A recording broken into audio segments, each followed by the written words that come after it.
2. Está falando? 1, 2, 3. Eu vou lá. Bom, vamos lá. Pode seja convosco, irmãos, que nos acompanham em casa, irmãos que nos acompanham aqui. Durante esses minutinhos que nós temos antes do culto, nós vamos conversar um pouquinho, né? E foi posta a proposta, né, de nós falarmos sobre esse tema tão delicado, né? Nós estamos nesse mês que é o mês de Setembro Amarelo, né? Não é só nesse mês que nós temos que falar sobre saúde mental, mas é um mês onde, a partir de 2015, foi estipulado para que fosse um mês, né, de prevenção do suicídio. Já havia o dia 10 de setembro, anualmente, né, de acordo com a Organização Mundial de Saúde, é o dia, anualmente, dia 10 de setembro, de prevenção da saúde, o dia de prevenção do suicídio, né? E no Brasil, a partir de 2015, foi estipulado que o mês de setembro seria um mês específico para dar atenção a essa questão, né? Então, como nós estamos no mês de setembro, e todo último domingo nós fazemos aqui um bate-papo, falando sobre algum assunto diverso, né? E havia a proposta de nós conversarmos também sobre esse assunto, né? Que eu já falei aqui, talvez no ano passado, que é a questão do suicídio.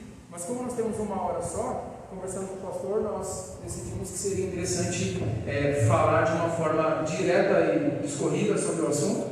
Claro, com a abertura da participação dos irmãos, né? Nós estamos acompanhando, algum apontamento que quiser fazer também. E claro, o pastor Paulo, o pastor Adolfo, também totalmente aberto para qualquer apontamento, né, e todos os irmãos que quiserem fazer algum apontamento. Como nós temos pouco tempo, então a ideia de falar sobre o tema seria não deixar passar esse mês, que é um mês onde se fala sobre esse assunto em branco. A gente não consegue tornar escasso o assunto e falar sobre todos os aspectos relacionados a ele em 50 minutinhos. Mas o que nós não podemos, como igreja, é deixar de falar sobre esse assunto, sendo que a igreja também é um lugar onde esse assunto precisa ser falado, né? Então nós estamos aqui para poder dialogar e falar um pouquinho sobre esse tema, né? Falar sobre a questão do suicídio é uma questão muito delicada, muito sensível para todos nós, porque a sociedade num todo caminha em prol da vida, toda a sociedade. Tudo que nós fazemos, tudo que a nossa sociedade faz, na maioria das vezes caminha em direção da vida. Quando eu atravesso a rua, eu olho para os dois lados. Por quê? Porque eu privo pela minha vida, né? Se eu fico doente, eu procuro um hospital, porque eu privo pela minha vida e pela minha saúde. Quando eu cuido da minha alimentação e tudo está relacionado à minha vida, eu cuido dela, né? Nós queremos a longevidade, nós queremos a longitude, queremos viver muito, né? Quando nós falamos da questão do suicídio, ela acaba sendo essa questão tão sensível porque é ir contra a corrente, né? Ir contra a maré. Então, quando tratamos do suicídio, essa ação ela vai contra diversos aspectos da nossa sociedade. Porém, ela está presente 6 horas só falando sobre aspectos do motivo pelo qual é necessário falar sobre esse tópico, sobre esse assunto. Mas, de forma simples, para a gente entender ou relembrar, eu já falei sobre isso aqui algumas vezes, o suicídio, durante um período, né, dos estudos, né, da Organização Mundial de Saúde, enquanto analisava os homicídios e mortes decorrentes de diversos aspectos, ainda não se dava muita atenção para a questão do suicídio, quando se deparou com o dado de que o suicídio matava mais do que homicídios, do que acidentes de trânsito e do que doenças transmissíveis, e dentre outros aspectos. Algo que não se dava atenção, de repente se deparou que o índice era maior do que todos esses. Hoje em dia, o suicídio entre algumas faixas etárias, principalmente em jovens e adolescentes, é a segunda causa de morte. Então, a gente pensar em todas as possíveis causas de morte que podem existir, a gente pensar que a segunda é algo grandioso, é algo que merece atenção, porque de todas as possibilidades de morte, a gente pensar que o suicídio é a segunda, merece a nossa atenção. Porém, a gente não vê falando constantemente, por quê? Primeiro, porque tem que ser falado de forma adequada, não é só falar, né? E porque se fosse estar relatando todos os casos que acontecem, a gente estaria o tempo inteiro ouvindo sobre a realidade. A gente só fica sabendo sobre o suicídio quando sai na mídia que alguém, né, acabou dando fim à vida, como aconteceu há um tempo atrás com um ator, né, global, se eu não me engano, não vou lembrar o nome dele agora, até surgiu uma carta, né, que ele deixou sendo compartilhada, algo extremamente errado, não é adequado, que viu até profissionais agindo dessa forma, mídias compartilhando a carta, e não pode compartilhar, mas enfim, quando vem à tona, aí a atenção é dada, né? A questão é que é um tema necessário da gente dar atenção como sociedade e como igreja, já que a igreja tem um papel de cuidar da vida, né, atrelar a saúde à vida, saúde espiritual e privada também para essa vida. Jesus ele veio para dar vida, e não uma vida de qualquer forma, mas uma vida com abundância, uma vida bem vivida, né? E infelizmente hoje a gente tem essa realidade, né, onde as pessoas perdem o ardor, o prazer, a satisfação em viver e caminham em decorrência contra a vida, né? De forma muito objetiva, né, eu queria apenas nesses minutos trazer a importância de nós falarmos sobre, pensarmos sobre, dar atenção, porque é só isso que nós conseguimos fazer nesse tempo que nós temos, né? Mas a gente naturalmente sabe que o suicídio é qualquer tipo de morte decorrente de uma ação do indivíduo, do qual o indivíduo sabe que aquela ação dele vai dar fim à vida.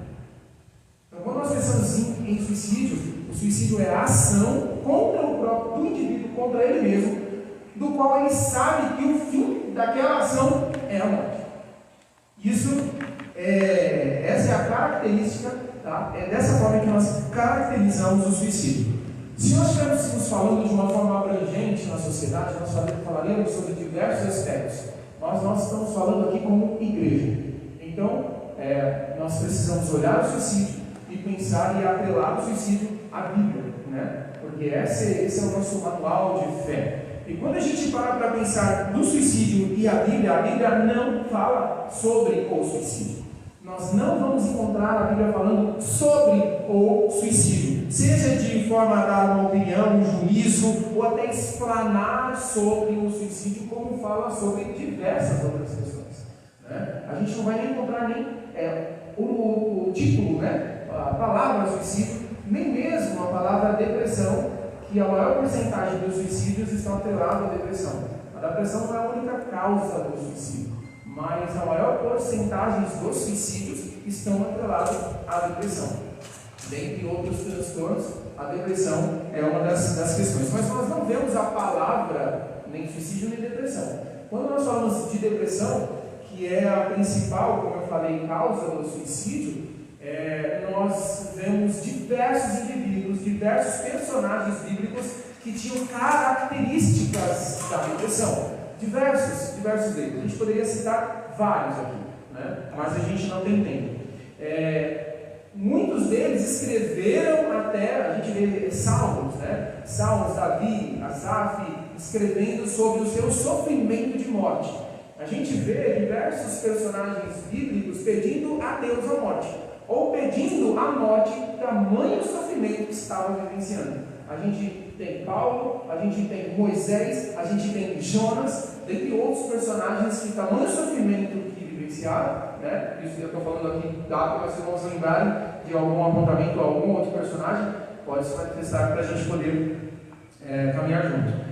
E a gente, ou seja, a gente vê essa realidade dentro da Bíblia. E eu já falei isso aqui, que eu acho interessante a forma que a Bíblia é apresentada para nós. A Bíblia não nos apresenta super-heróis. A última vez que eu ministrei eu falei isso aqui. A Bíblia não nos apresenta super-heróis. Ela apresenta seres humanos, né? Com todas as mazelas da vida, seus sofrimentos, suas dificuldades, incapacidades, pecados. Isso é interessante, porque nós vemos pessoas na Bíblia como nós somos, nós vemos, né, na Bíblia. Ou seja, pessoas com seus sofrimentos, né? Nós vemos Elias, nós vemos Davi, em momentos que vivenciou diversas características da depressão. Nós vemos vários personagens que vivenciam essa realidade, mas a Bíblia ela não fala sobre o suicídio. O que nós temos na Bíblia são casos de suicídio, são o suicídio, a ocorrência do suicídio. Ainda assim, a Bíblia ela não dá atenção para isso. ela não dá atenção para esses casos, essas realidades. Vou só citar, como eu falei, a gente poderia falar sobre cada um desses casos, mas na Bíblia nós temos 6 suicídios descritos na Bíblia. 6. Tá? Nós temos o suicídio de Abimeleque, tá? Que está em Juízes 9. Tá? Nós temos o profeta Aitofel. Como eu falei, podemos falar um pouco sobre a história dele, mas a ideia não é essa, até pelo tempo que nós temos. Rei de Israel, rei em Israel, Zine, tá? Que pôs fogo em sua casa, enfim, e morreu dessa forma. Nós temos o rei Saul, né? Que atirou sobre si a espada do seu escudeiro. E nós temos tão conhecido, né, o suicídio de Judas, que ali, ao perceber que havia derramado o sangue ou colocado à prova o sangue de um justo, né, atentou contra a própria vida, né? E temos Sansão, né? Sansão, alguns questionamentos relacionados à questão do suicídio de Sansão, porque Sansão pediu a Deus sua força e Deus concedeu a ele a força, mas ainda assim ele derrubou sobre si as muralhas. Enfim, se nós pensarmos no suicídio como toda a ação do qual você sabe o fim que aquela ação vai gerar, ele sabia o fim que aquela ação iria gerar. Se tiver alguma questão no comportamento, como eu estou falando rápido aqui. Então, até porque é muita informação. Ou seja, a Bíblia, ela não traz um compêndio falando sobre a realidade do suicídio. Por mais que o suicídio tenha essas citações aqui, com certeza muitos outros aconteceram, mas não veio à tona na descrição, né, do texto bíblico. Mas esses foram apenas citados. O interessante é que a Bíblia cita. E após todo citado de suicídio, a Bíblia ela não traz, logo após a citação dessas ocorrências, nada denegrindo, nem um apontamento de pecaminoso, nem não faz observação nenhuma. Até porque essa realidade, tanto antigamente como hoje, está atrelada a diversas questões. Então ela não faz juízo nesses momentos em que ela fala. A Bíblia fala sobre a vida, sobre o valor da vida, né? E sobre o amor e o cuidado que nós temos do nosso corpo ser templo do Espírito, e que nós temos que cuidar e zelar desse corpo, que nós temos sobre os nossos cuidados a vida que nos foi dada. Isso a Bíblia fala. Agora, quando acontece o suicídio, a Bíblia não traz nada relacionado à questão de juízo, né? Agora, como a igreja ouviu a questão da depressão e do suicídio, infelizmente, gerou e gera muitos problemas. Porque um dos erros da igreja, nosso como igreja, é a gente olhar a fé e ter a fé atrelada somente a alguns aspectos. Porque quando eu tenho algum tipo de doença, se eu vivencio a realidade do câncer, se eu tenho uma diabetes, se eu tenho diversos tipos de doença, ou um problema físico, uma alergia, algo que é corporal e visível, claramente eu procuro um médico. Qualquer pessoa que vê essa realidade me orienta a procurar um médico e aceita essa minha realidade, né? Agora, diferente da realidade da questão, quando está atrelado à questão da depressão, é porque não é algo estritamente visível, né? Então, se eu, de repente, entrasse aqui mancando, os irmãos naturalmente perceberiam isso de imediato. Talvez até me perguntariam como eu estava, como que aconteceu. Agora, a gente vive ao redor de diversas pessoas que vivem em sofrimento psicológico, mas quem vê, né? Porque não é somente através do olhar que a gente percebe isso. A gente poderia falar muito sobre essa realidade, que não é a ideia aqui, sobre o quanto nós estamos olhando tanto para nós e deixando de olhar para o outro. Dessa forma, a gente olha tanto para nossas dificuldades e nossos sofrimentos e não vê o sofrimento do outro, né? E assim, ou seja, a gente dificulta a possibilidade de ajuda desse outro, que é algo que a gente também vai falar aqui. A gente teve na história algumas formas em que a depressão e o suicídio foram vistos. Como eu falei, a maior porcentagem dos suicídios, eles estão atrelados à depressão, que é a maior causa, a maior realidade incapacitante ou que projeta as pessoas ao suicídio. E a gente teve, e ainda tem resquícios, né, períodos na história em que a depressão era vista como possessão demoníaca. E ainda é, nós sabemos que em algumas igrejas e alguns líderes ainda vê dessa forma, que a depressão ela é possessão demoníaca, é uma ação do inimigo, do demônio. E às vezes usa como praticamente um exemplo mais evidente, que é o exemplo de Saul, né, que Saul teve a ação maligna sobre si e ele vivenciou a dificuldade e algumas realidades que nós podemos atrelar ao sofrimento da depressão e ao suicídio. Agora, o que nós não podemos fazer com a Bíblia é tomar um único caso e tornar aquele uma doutrina ou aquela uma única verdade. Nós não poderíamos dizer que o inimigo não usa dessas condições. Nós não poderíamos dizer aqui que nenhuma depressão tem investidas do inimigo está atrelado a uma investida maligna. Não. O que nós não podemos fazer é dizer que todo suicídio ou toda depressão está atrelado a uma questão maligna. Isso nós não podemos fazer. Porque se de repente eu estivesse aqui com um problema no meu pulmão muito sério, talvez os irmãos não diriam, não, isso é um problema, é o inimigo que está, né, uma possessão maligna, uma sessão maligna. Talvez é simplesmente um problema que eu tenho pulmonar, que eu preciso de um acompanhamento médico. Enfim, a oração tem o seu poder sobre a ação do meu corpo, sim, mas dificilmente os irmãos iriam olhar e dizer, é um problema maligno. Né? Mas não, é preciso fazer um tratamento, um acompanhamento médico. Né? Então, durante muito tempo, e ainda hoje, é visto a depressão, toda a depressão, como algo, uma questão maligna. Né? E a gente teve um expoente, né, que foi Jay Adams, que foi um pregador muito conhecido aí em décadas passadas, que ele trazia muito essa questão da depressão como um problema de possessão demoníaca e também um outro aspecto que é usado hoje na igreja e também foi durante muito tempo, que é a questão de pecados. Depressão que te deixa com a sua autoestima baixa e você vivencia a realidade da depressão, está atrelado a pecados não confessados. E mais uma vez usa como exemplo básico Jó. Os amigos de Jó, quando traziam ali para Jó a realidade de que os sofrimentos de Jó estavam atrelados talvez a um pecado não confessado. Você está em pecado. Né? Mais uma vez, irmãos, nós não podemos dizer que o pecado não confessado, ou aquele pecado que nós carregamos nas nossas costas, ele não tem a capacidade de nos empurrar, nos projetar a uma depressão. Porque um dos aspectos que está atrelado à depressão é o sentimento de culpa. E quando nós sentimos o pecado, às vezes o pecado nos traz esse sentimento de culpa.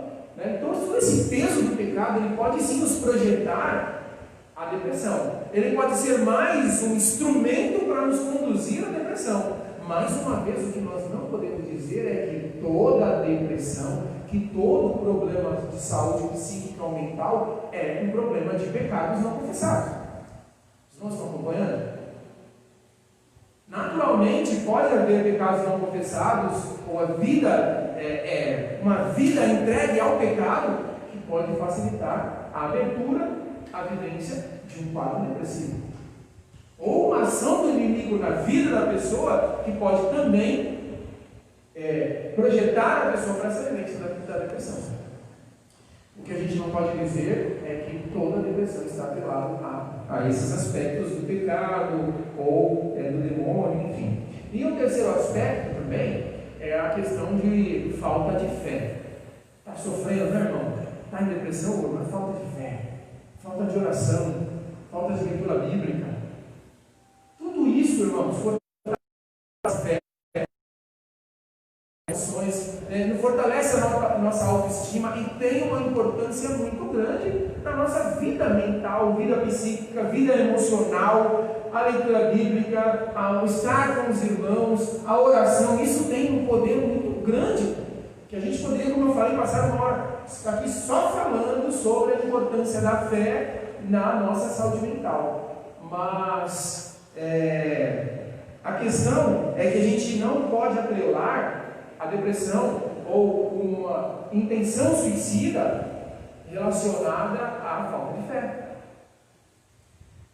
Mais uma vez, e o pastor acompanhou uma palestra que dei para um grupo de pessoas de algumas cidades e países sobre a questão da saúde. Talvez a gente podia marcar um dia para falar sobre isso aqui, sobre a saúde mental de pastores e líderes. E a gente poderia passar umas 2 horas só falando sobre isso aqui. E uma das questões que mais está atrelada à saúde mental de pastores e líderes hoje, quando um pastor ou um líder religioso vivencia a depressão, ou como a gente já viu diversos casos de pastores e líderes que cometem suicídio, a gente sempre atrela a falta de fé. Como pode alguém que está tão chegar a essa ação? A sua falta de fé. E a gente sempre olha a liderança como alguém que está acima, um sub-humano, sabe? Assim, alguém que tem uma humanidade diferenciada da nossa. Não. Pastores, líderes, são seres humanos como qualquer outro. Porém, como eu falei, a gente poderia falar muito sobre isso aqui. Porém, recebe uma carga sobre si e tem a dificuldade de falar ou de ter um acompanhamento mais natural sobre isso. São poucos os pastores que falam abertamente que vivenciam um quadro depressivo. Spurgeon, que foi um pregador, enfim, um avivalista muito importante na igreja, tem até um livro muito bom que chama Depressão de Spurgeon. Spurgeon vivenciou um quadro depressivo muito forte. Às vezes ele tinha que descer do púlpito no meio de uma pregação porque tinha um ataque depressivo. E a gente poderia pensar, além de ter olhado na Bíblia, em diversos outros, Jonathan Edwards, que também foi um evangelista, e outros pregadores. Na nossa atualidade, nós temos algumas pessoas em destaque. Na semana passada mesmo eu vi o Ed Rebekiewicz, da Igreja Batista da Água Branca, falando um pouco sobre essa saúde mental, que ele faz acompanhamento e toma medicamento controlado, falando abertamente para a igreja. Agora, quais são os olhos da igreja diante disso? Porque nós não podemos olhar as nossas lideranças como alguém acima da humanidade. A gente, às vezes, eu costumo dizer que no consultório, quando nós temos um atendimento psicológico, nós temos durante o pastor sabe disso, que fez também esse acompanhamento, esse estudo, nós passamos 5 anos estudando diversas questões atreladas à saúde mental e também a forma de receber essa carga dos nossos pacientes e também se despojar disso. Quando nós saímos do consultório, nós nos despojamos de toda a realidade que a pessoa trouxe para nós. Porém, às vezes uma liderança espiritual recebe essa carga de aconselhamento, de peso que traz conduzir a vida espiritual das pessoas. E como vai despojar? Qual foi o preparo que teve para isso? Recebe, mas com quem fala?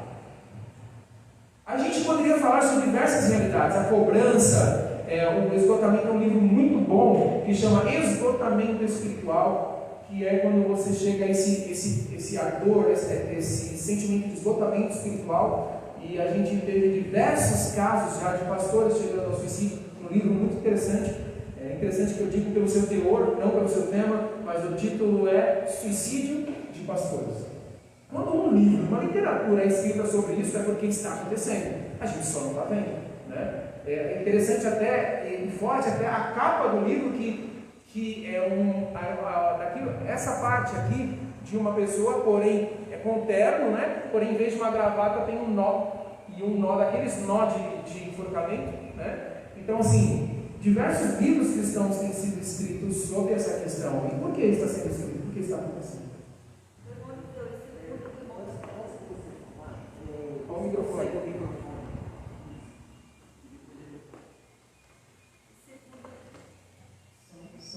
Segundo o que o irmão está falando, diante disso que o irmão disse, com quem compartilhar problemas? Porque nós, nós compartilhamos com os nossos líderes, e eles, com quem eles compartilham? Isso é uma preocupação muito grande que nós vemos, e às vezes eles têm uma necessidade também realmente estar passando isso para uma outra pessoa, compartilhar esses problemas. E outra coisa, nós, seres humanos, quando nós vamos compartilhar o nosso problema com alguém, ou mesmo espiritual ou humanamente falando, a gente muitas vezes sobrecarga, recebemos aquilo, como ele citou também, e nós colocamos em nosso psíquico, dizendo, e fica aqui na cabeça da gente, e se torna algo muito pesado para nós que recebemos, muitas vezes não conseguimos também passar para frente. E com quem compartilhar. E não podemos guardar aquilo para nós por muito tempo, né? Até Deus nos libertar daquilo, porque realmente fica uma bala muito grande na nossa. Já aconteceu comigo, né? De realmente querer estar orando por uma pessoa, né? E sentir aquilo que a pessoa está sentindo, entendeu? Então é uma sobrecarga, vamos dizer assim, né? Daquele outro para nós. Então, como passar isso para frente? A gente sabe que essa dificuldade que não só pastores, mas líderes em geral, né, religiosos, enfim, tem essa dificuldade, né? Porque imagina que o pastor da igreja vai sentar com um irmão membro e falar sobre suas mazelas e suas dificuldades, né? Infelizmente, nós blindamos a liderança, e nós colocamos a liderança como alguém, como eu falei, né, que é um humano diferente, né? E não, é um humano como qualquer outro, tem suas dificuldades. A questão é que, infelizmente, nós não estamos preparados para ouvir isso, e às vezes a liderança também não está preparada para se abrir, né? Porque isso poderia abrir muitas portas. A questão é que, naturalmente, a liderança precisa ter um outro pastor, uma outra liderança para dialogar e ter um acompanhamento mútuo, né? Compartilhar uns com os outros suas dificuldades, ou, na maioria das vezes, que a gente até sempre acompanhamento psicológico, terapêutico, como, eu estou doente, então eu vou fazer um acompanhamento terapêutico. Não, né? Então, no caso que tem a Débora, tem acompanhamentos psicológicos que às vezes a pessoa vai fazer lá um acompanhamento, não só porque está com problema, às vezes tem a sua realidade ajustada, mas continua fazendo acompanhamento. Então, naturalmente, as lideranças teriam que ter um bom terapeuta para fazer um acompanhamento e lançar sobre ele suas mazelas e dificuldades, né, para poder ter esse acompanhamento. Ou um outro líder espiritual. É muito importante.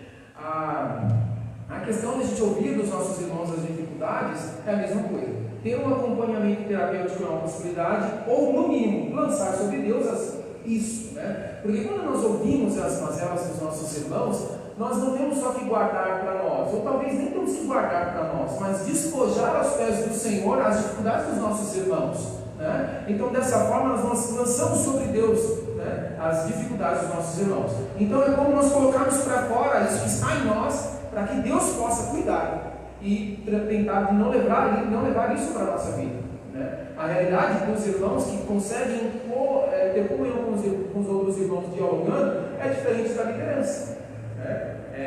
E é algo tão forte, irmãos, que estava mês passado lendo sobre algo que aconteceu em 2016, de um pastor que ele teve o culto da manhã, nos Estados Unidos ele teve o culto da manhã, um culto abençoado, conduziu a igreja. Ele foi para casa, almoçou com a família e um pouco antes do culto da noite ele tirou a própria vida dentro de casa, na garagem de casa. E aí a gente pensa, poxa vida, por que essa pessoa chega a esse ponto? A gente poderia tentar encontrar diversos motivos, mas não dá para encontrar motivos. Porque as pessoas, a gente tende a pensar que a pessoa espiritual, ela não chegaria a esse ponto. Mas na verdade, uma pessoa espiritual ou não, um líder religioso ou não, ele tem a possibilidade de ter qualquer adoecimento corporal. Por acaso um pastor ou um líder pode, por acaso, ter, como eu falei, um problema pulmonar, problema de diabetes, ser acometido com câncer? Pode, pastor, líder? Pode, não pode? A gente tem dificuldade de atrelar a depressão a uma doença qualquer outra, só que é um adoecimento da nossa mente. No momento em que a gente entende que a depressão é uma doença, é um problema de saúde mental, como qualquer outro, a gente entende isso. A gente entende, e a gente entende que, na maioria das vezes, as pessoas que chegam até cometer o ato, né, de tirar a própria vida, elas fizeram isso a partir do seu adoecimento, né? E a gente poderia falar muito sobre isso, porque existem muitas questões dentro desse apontamento, né? Mas a gente vê pessoas que são servas do Senhor, que chegam a esse fim, a gente entende que é uma questão de saúde, não é só uma questão espiritual. A gente percebe que todas essas informações de suicídio entre pastores, de certo modo até recente, porque nós estamos no ministério já há mais de 30 anos, né? E se alguém me falasse, pelo menos na primeira década, ou no meio da segunda década, sobre suicídio, eu acharia assim, incompreensível, inaceitável. Mas ultimamente, nos últimos anos, a gente percebe muita informação de suicídio. E por que isso? A vida ela tem se tornado tão angustiante, a falta do cuidado consigo mesmo, as incompreensões, as correrias, a vida mecanizada, ela tem trazido esse efeito negativo sobre a vida dos líderes, né? Não muito tempo, nós tivemos um grande líder da nossa denominação, e ele se suicidou. E aí, numa reunião com pastores, aquela pergunta, alguns fizeram a pergunta, mas como é que pode, né? Um homem na liderança, um homem compondo a diretoria, um homem que é referência, já ouvimos mensagens, né, edificantes, e ele chega a esse ponto do suicídio. Aí um dos nossos colegas psicólogos disse assim, olha, eu tenho uma maneira de ver isso. A preocupação em ele se apresentar sempre como alguém que atende seus compromissos e que é referência, tem sido um peso tão grande, ele não estava aguentando. Chegou um momento de dizer assim, para eu chegar diante do grupo e dizer, eu não aguento mais, eu estou entregando, né, o ministério, entregando aqui meu trabalho na diretoria, ele não aguentou isso, preferiu que tirasse a sua própria vida. Porque se continuar vivo, mas diante de toda a congregação, de todo o rebanho, ele trazer essa palavra, ele não conseguiria, seria pior isso para ele do que a própria morte. Então eu percebo assim, a pressão e a cobrança sobre aqueles que são referência é uma pressão, é uma cobrança tão grande que alguns chegam ao suicídio como preferência do que chegar diante do rebanho, diante do grupo e dizer, olha, eu não aguento mais, eu estou entregando, estou mudando de atividade. Então, é uma análise que foi feita com relação àquela pessoa. Então, ela, tendo toda essa pressão, todo o problema, todas as dificuldades, não estava aguentando e preferiu, ao invés de abandonar, tirar a sua vida. Então, tem casos assim.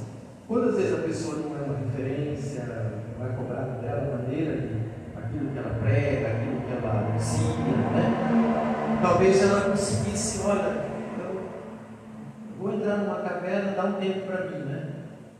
Mas às vezes a pessoa não tem esse sentimento, ela acha melhor tirar a própria vida, porque a pressão, a vergonha, né?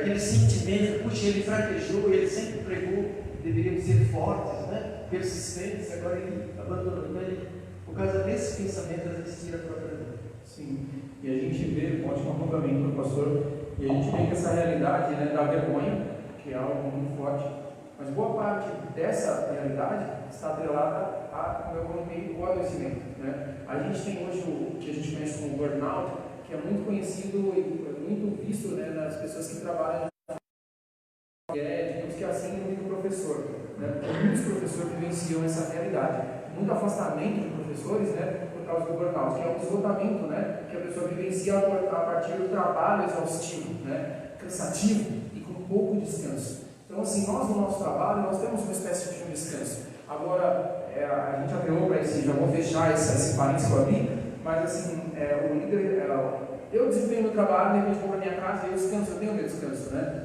Pastores e líderes também têm os seus descansos, mas assim, ele está o tempo inteiro ligado lá à congregação. Então, assim, se eu estou num descanso, mas de repente uma pessoa vem a falecer, eu preciso dar uma assistência, né? Aí uma ligação, aí, enfim, a realidade não é nuance de emoções, porque um pastor pode muito bem realizar um momento festivo pela manhã, um velório à tarde e à noite fazer um casamento, né? E no outro dia conduzir a igreja ao culto. Então essa nuance de emoções, né, desse movimento, então diversas questões que a gente poderia falar aqui, como o pastor falou, a cobrança exaustiva, a gente não imagina o quanto o peso da cobrança cai sobre a liderança em diversos aspectos, né? Então essa cobrança que acontece no trabalho e gera uma síndrome do trabalho, que é, como exemplo, o burnout, a gente tem também essa cobrança dentro da igreja e que vai gerando um esgotamento espiritual. Esse esgotamento espiritual, ele é gradativo. Essa liderança faz por ardor. De repente a cobrança começa a vir, as responsabilidades, aí começa a vir o ter que fazer. E às vezes se a liderança não toma cuidado, ela faz porque tem que fazer. Ela começa a ter um compromisso em fazer diferente do ardor.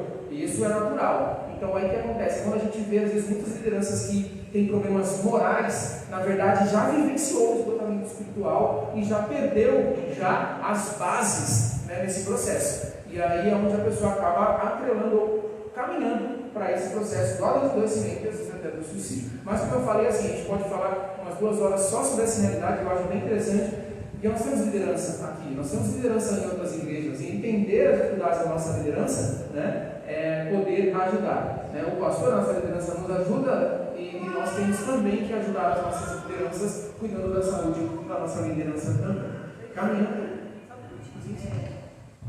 Diante disso que você está falando, a pessoa dá sinais também. Vai acontecer um suicídio, né? Acredito eu, né?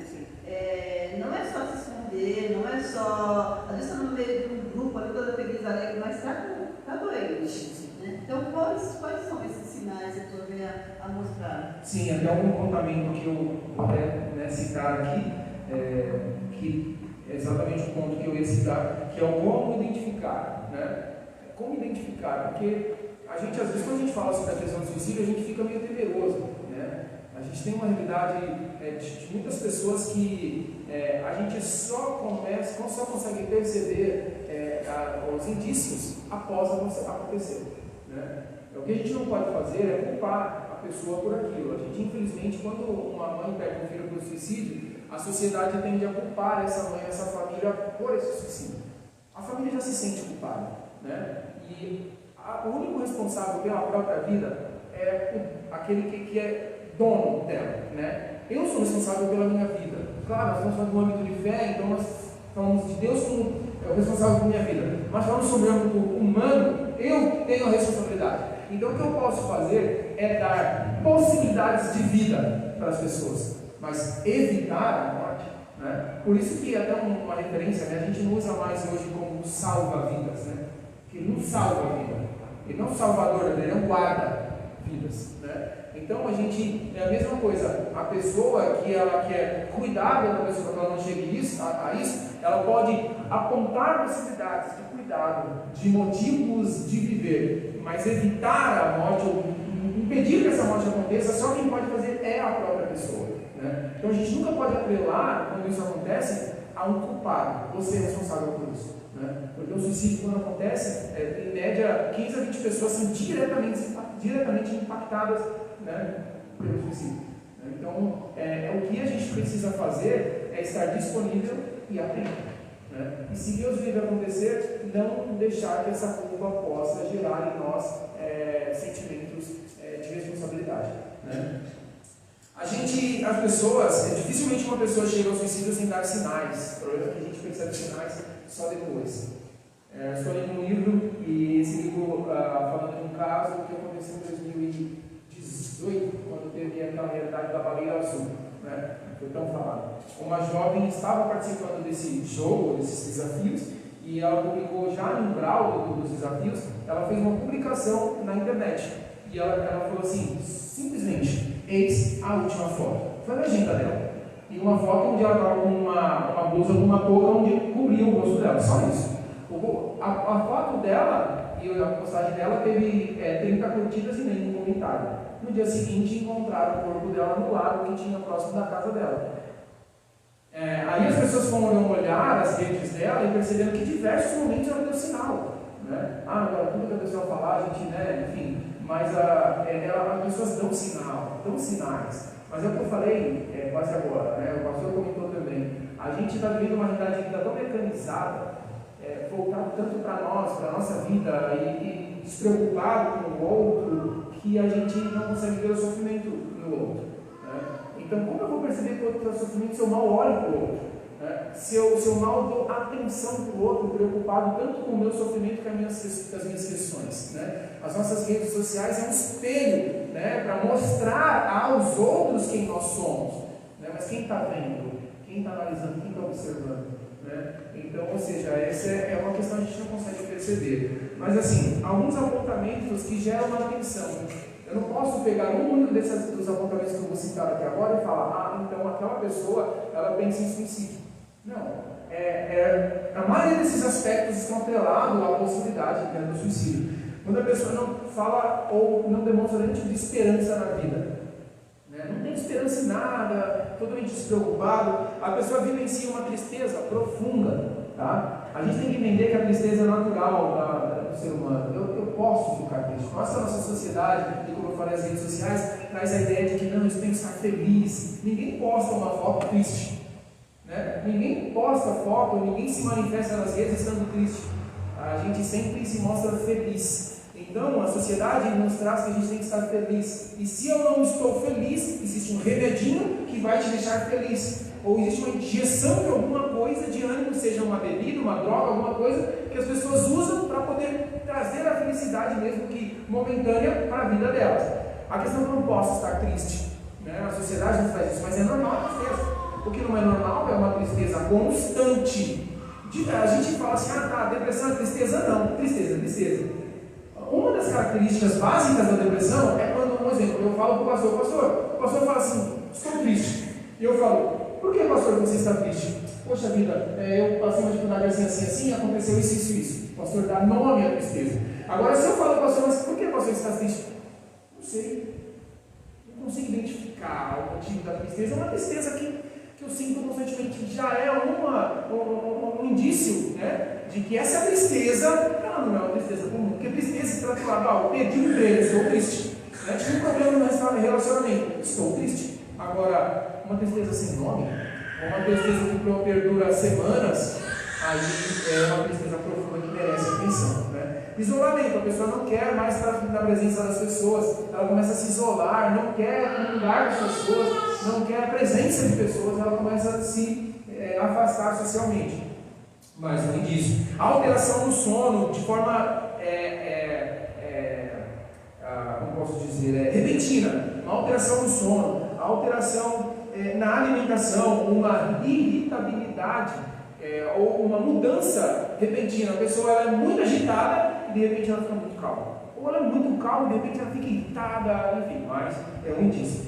Frases que chamam a nossa atenção, que são frases manifestas assim, soltas do dia a dia, né? Não aguento mais, eu queria sumir, eu queria morrer, seria melhor se eu não estivesse aqui, a vida de vocês seria melhor sem mim. Frases como essa para as anteninhas de vinil tem que detectar, né, essa realidade aí, porque merece a nossa atenção, tá? Como eu disse, uma pessoa não podemos pegar um único aspecto, né, e dizer que ela está pensando nisso. Agora uma questão, irmãos, a gente acha que falar influencia. Não, falar sobre suicídio não influencia. Falar sobre suicídio abre possibilidade para o diálogo. Porque as pessoas têm essa idade no tabu. Então, se você percebe que a pessoa não está bem, então você fala, como é que você está, né? Como está a sua saúde? E nessa conversa, não tenha medo de perguntar, você já pensou em fazer algo na sua vida, ou já pensou em suicídio, já passou isso pela sua cabeça? Se a pessoa não pensou, ela naturalmente vai falar, isso não faz sentido. Mas se já passou, ela vai ser uma porta aberta para ela falar sobre isso. Acreditem, falar não influencia, falar abre porta para o diálogo. Então é importante falar. Tá? A gente às vezes fica com medo, às vezes quando um filho fala para a gente de uma dificuldade emocional. Eu dei uma palestra, uma das palestras que eu dei aqui na escola, aqui na praça do Nova York, tinha mais ou menos uns 400 alunos. E de repente eu falando sobre a palestra, eu falei assim, é importante vocês falarem, adolescentes, quinta, sétima série, é importante vocês falarem com seus pais se vocês não estiverem se sentindo bem. Falem com seus pais. Uma jovem levantou, eu fui em pé no meio, imagino que os irmãos que trabalham na escola sabem como que jovens são para se manifestar, né? Às vezes ficam meio reclusos. Ela levantou e falou assim, mas o que a gente faz se a gente fala para os nossos pais que a gente acha que está com depressão e os nossos pais viram para a gente e falam que é frescura? Vai lavar uma louça, porque você não trabalha, você só estuda e desvaloriza o nosso sofrimento, né? Então, ou seja, a questão é que se a pessoa sofre e a gente não vê, a gente não faz nada, principalmente na realidade adolescente que tem um índice altíssimo, né, do suicídio, ele sofre fora de casa e não tem esse apoio, pelo bullying, pelo sendo menosprezado em alguma realidade, dificuldade em algum relacionamento que teve, enfim, chega em casa e ele não encontra esse apoio, essa escuta, onde vai encontrar? Né? Então, ou seja, acaba sendo uma dificuldade que acaba vivenciando. A gente, mais uma vez, poderia falar sobre diversas questões, sobre a importância de nós darmos atenção a isso, né? Ao sofrimento do outro. Né? Então, esse ponto, irmão, trouxe agora sobre os sintomas, chama muito a nossa atenção. Qual tem sido o nosso posicionamento diante de pessoas, às vezes tão próximas de nós, que têm apresentado esses sintomas, né? Isolamento, e acham que não serve mais, querem se distanciar, fiquem sem eu, etc. Como tem sido o nosso posicionamento, o nosso agir? Muitas vezes tem acontecido isso, larga de meninice, né? Larga de ser infantil, larga de ser dodói, etc. E nós deixamos a pessoa. Então aquilo lá vai amadurecendo cada vez mais aquele sentimento que pode levar até um suicídio, né? Ou uma qualidade, uma péssima qualidade de vida, porque a pessoa não conseguirá dormir, vai se alimentar bem, etc. E às vezes a solução para ela estava tão próxima, porque nós estamos tão perto dela e poderíamos, no sentido assim de apoio, abraçá-la, né? Conversar com ela, ver em que ponto poderíamos ajudar. E muitas vezes nós a desprezamos. Ela já está querendo se distanciar. E nós a empurramos, a enxotamos de perto de nós. E achamos que ela deveria, por ela mesma, resolver aquela questão, né? Mudar. E muitas vezes ela está precisando daquele apoio nosso, de nós estendermos a mão. Então, esses sintomas chamam muito a nossa atenção. Como nós temos nos posicionado diante de pessoas que apresentam esses sintomas. Exatamente. E aí é o próximo ponto, caminhando para a conclusão, bem colocado mais uma vez pelo pastor. Nós falamos sobre a problemática, né, do suicídio, a realidade que nós vivenciamos. E por que devemos falar? Porque assim, hoje em dia é um dado que nos assusta, né? Mas no mundo, né? Talvez alguns já ouviram falar, mas é bom repetir para que a gente entenda a magnitude disso. A cada 40 segundos, no mundo, uma pessoa tira a vida, né? A cada 40 segundos. Mais uma vez, 40 segundos, não é 40 minutos, nem 4 minutos, é 40 segundos. Nesse tempo que nós ficamos aqui, difícil contar a quantidade de pessoas que deram fim à vida. Né? É incrível porque esse dado, segundo pesquisas, a possibilidade disso ser reduzido em metade. Porque a identificação é de que a cada 40 segundos, mas é possível que a cada 20 segundos. Por quê? Porque muitos suicídios não são constatados como suicídio. Não vai no laudo, né? No laudo do óbito, né? Não vai no suicídio. Quantas pessoas eles tiram, não pontuam. Um carro bateu numa via em alta velocidade, a pessoa estava sozinha em alta velocidade na via e bateu. Será que foi um acidente? Tantas outras coisas que a gente pode caiu da escada. Será que caiu da escada? Caiu da laje. Será que caiu? Então tem tantas coisas que a pessoa vem a falecer e não tem. Então assim, o índice é muito maior do que isso, né? Para cada um suicídio consumado, 20 tentativas aconteceram. 20 tentativas aconteceram. Então imagina que se a cada 40 segundos uma pessoa comete o suicídio, se 20 a cada 2 a 3 segundos, não dá para pensar assim. Parece até, se não é de um dado realmente real, de pesquisa da Organização Mundial de Saúde, que é algo sério, a gente não acreditaria. Né? Aí, ou seja, nós falamos sobre essa problemática porque Pedro falava, olhamos para a Bíblia e vimos que a Bíblia ela não fala sobre, né, de uma forma moral, de aspecto, ela não trata sobre isso. A Bíblia aponta suicídios, ainda assim ele não recrimina esse suicídio, não dá valor nem estimula, ao contrário, fala sobre o valor da vida, né? Mas não dá crédito a isso como positivo, negativo, certo, errado, ela deixa neutro, porque com certeza está atrelado a diversas questões. Nós olhamos para esses aspectos e olhamos para a nossa sociedade, como a igreja vê a depressão e o suicídio, infelizmente, como pecado, como falta de fé, né? Como possessão demoníaca, e infelizmente poucos momentos entendem que também é um problema, né? Na maioria das vezes, de saúde, né? Aí a gente percebe, a gente olhou pensando em quais são as características para identificar entre amigos familiares, olhamos para algumas características, agora a questão é, para concluir, o que fazer para ajudar essas pessoas? Primeiro, se você identificou, é conversar com essa pessoa e estar disponível. Na possibilidade de indicar um profissional para acompanhar essa pessoa, ou um líder religioso, inicialmente, se essa pessoa que você conhece faz parte de uma igreja, enfim, e o líder, né, na maioria das vezes, vai ter aí esse direcionamento para um acompanhamento. Né? Estar disponível na hora da escuta, sem julgamento. Um dos maiores problemas, que o pastor até comentou também, é a questão do preconceito.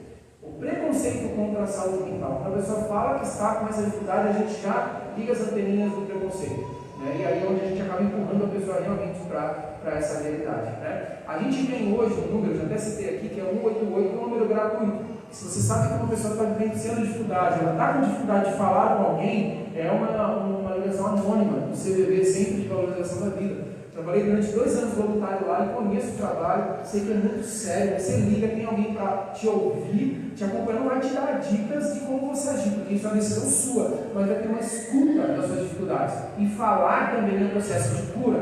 Indica isso para a pessoa, 188, um número gratuito para a pessoa poder falar, né, sobre as suas dificuldades. Tá? E fechando, gostaria de parar, irmão.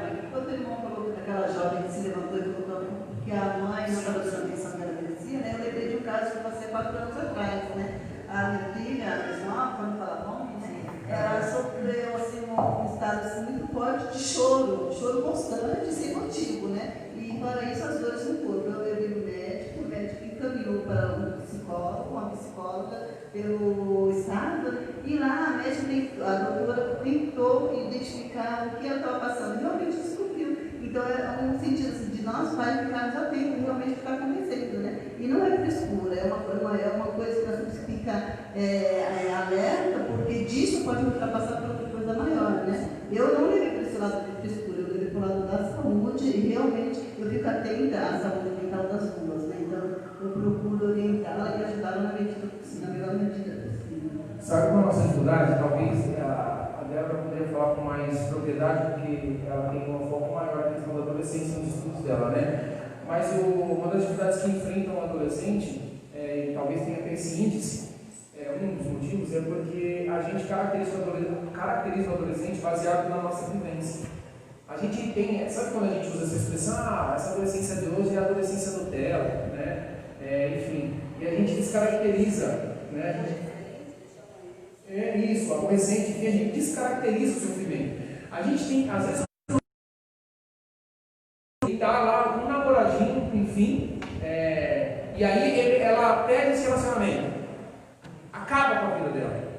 Ela só quer chorar, só quer ficar no quarto, ela fala, minha vida acabou. E o que a gente vai falar? Para de besteira, você vai ter mais 10 namorados na sua vida. Enfim, sabe, a gente descaracteriza. A ideia não é fortalecer esse sofrimento, mas entender que isso é um sofrimento. Porque para a gente perder um emprego, que é importante para a nossa sobrevivência, aquela dor, aquele sofrimento para ela é gigante. Você participar de um grupo de amigos, você ser ridicularizado no meio do seu grupo de amigos, pela sua aparência, pela sua roupa, isso os adolescentes que estão aqui, pode dizer, eu sou adolescente, né? Enfim, e muito mais hoje do que antes. E a gente poderia falar os motivos porque hoje é diferente, né? Na minha adolescência era diferente, porque se alguém me xingava disso, eu xingava daquilo. Hoje a realidade é diferente, a vivência é diferente, o desenvolvimento é diferente, e a gente não pode comparar décadas de